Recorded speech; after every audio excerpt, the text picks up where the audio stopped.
Valhöll for the living Einherjar. Now why would Valhöll be all worldly? Why no after-death place? Answers. This after is a mix-up with Churchian inventions, threats invented for the purpose of dominance.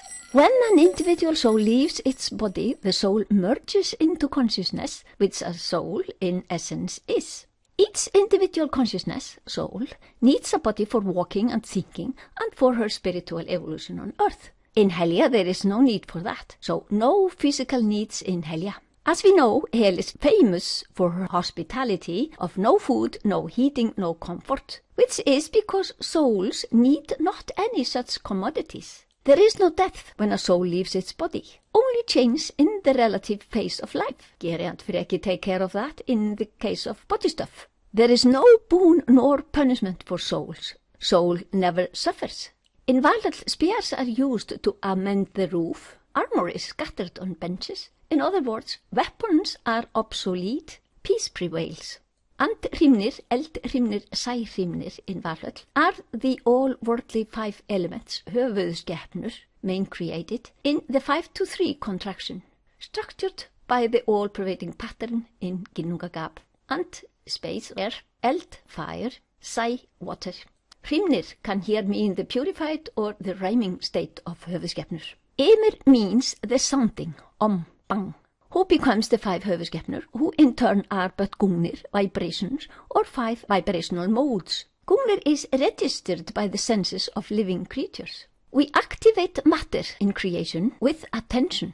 That is funny. What if there is no attention? Vibrations let alone? Even if Iðavellir, the field in motion within itself, comprises all there is, we only see its possibilities as our created phenomena. These are mirrored from the field of all possibilities, Iðavellir. Iðavellir, yet without attributes or characteristics, therefore not measurable by our most sophisticated contraptions, nor seen by our 5 senses that are made for registering gungnir. Consciousness can only be investigated by itself. This is how we just do it.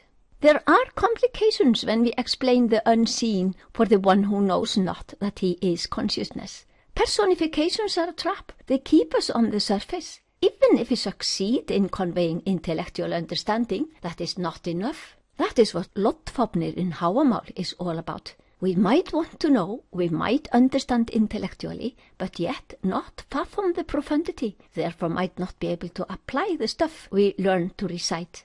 When the very foundation is missing, then superficial learning is empty. Only when we contact our consciousness daily can we imbibe its perfection and creativity into our book learning and way of life. We shall train to think and act from pure consciousness. We shall learn to listen either the easy natural way.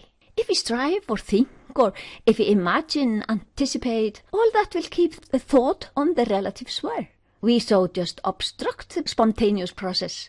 Mind seeks bliss. Mind is naturally attracted to bliss and beauty, to our inner Glaðheimar.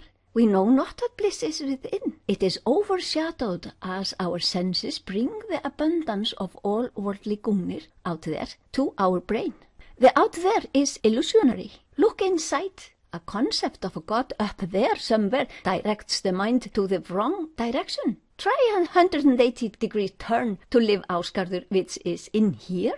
All there is in our own consciousness. Even Ásgarður, the abode of the laws of nature, Tívatún, Ragnarsjöt, sacred Vé of Véar.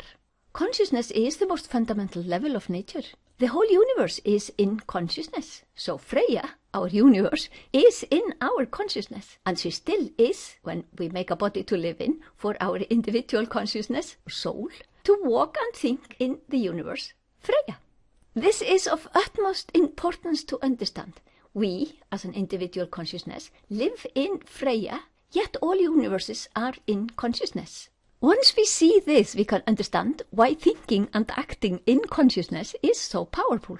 That is exactly what Einherjar, enlightened human beings, do. Einherjar wage peace in consciousness. We should by now fathom how the Maharishi effect is transmitted. There is only one consciousness, only one field, Iðavellir, and we are it. Those pure men who live, act and think here are powerful. This knowledge is promoted by Global Country, founded by Maharishi Mahesh Yogi. Our world would benefit from it, actually cannot afford to be without it. See also research on EEG, coherence, the Maharishi effect, the Meissner effect. When we try to re-establish our forni siður ancient tradition, we might not see the most important factor, the profundity, Ægir, the abyss of waters. In Ægir, Rán, the perfect order, is, and in Ránar dætur, daughters of Rán, surface values. The perfect order is mirrored. All is this whole, in spite of diversity. We shall re-establish the fundamental wisdom of heathenry, paganry, ásatrú. Costumes, customs and surface values have their bearing and are fun, but a garb is not the core. If we leave out the critical point, the basis of heathenry, we know not that we can create peace in the world of men. Our forefathers knew, we shall learn. When we regain the ability to work established in Ásgarður, work and think in pure consciousness, we see that we can master the whole world. This administration is what is done anyway, all the time, in Ásgarður, mastering the laws of nature. We can so master the laws of nature and our actions will only be evolutionary. This is flawless and pure. It is what we call divine. Ásgarður is always evolutionary, always flawless. From here the whole universe is administered. No wonder that our knowledgeable forefathers admired it and exalted it in their poems and myths. Our noble gods are also called Véar. When we are pure, Mother Nature works for us. Our longings come true. We leave all to nature's perfection.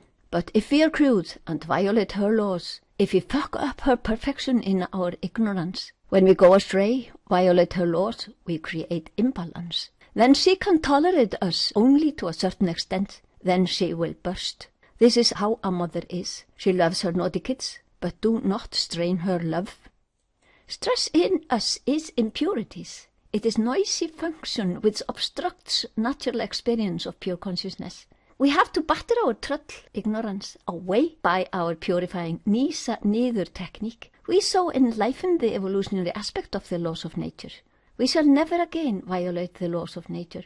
The quality of society depends upon quality of consciousness of those who constitute it. Enlightened citizens, perfect society. We can prevent the birth of an enemy. Our forni siður teaches us this. If we do not use this knowledge, then we ourselves are our own enemy. We can appease any desire to attack us. We shall first conquer ourselves, then rule the whole world along with our gods, who administer the laws of almighty nature. Einstein said, problems cannot be solved at the level of thinking of those who made the problems, meaning not on superficial levels, only in consciousness. This inner power told of in Edda, poems and myths, when we have fimbulrúnir and 9 good galdrar. Hvar æsir fóru lönd, fylgdu þeim friður, og þóttu þeir goðum líkir. Wherever æsir as men went over lands, peace prevailed and they were said to be godlike. Hvar hatur vex með hildings sonum, það má ek bæta brátt. Wherever hatred grows among the sons of kings, that I can easily amend og soothe. Eggjar ek deyfi minna andskota, býtat þeim vopn né velir. I make blunt the weapons of my opponents. Flew fleitt svá stint að ek stöðva ek. No spear will fly so fast that I cannot stop it. No enemies will be born. Enmity in enemies will cease to be. We wage peace in the world of men. We act in pure consciousness effortlessly. Mother Nature works for us, takes care of all our needs and longings. And we work for her and take good care of her. She is almighty, but is our responsibility. Be we coarse and stupid, or be we pure and good?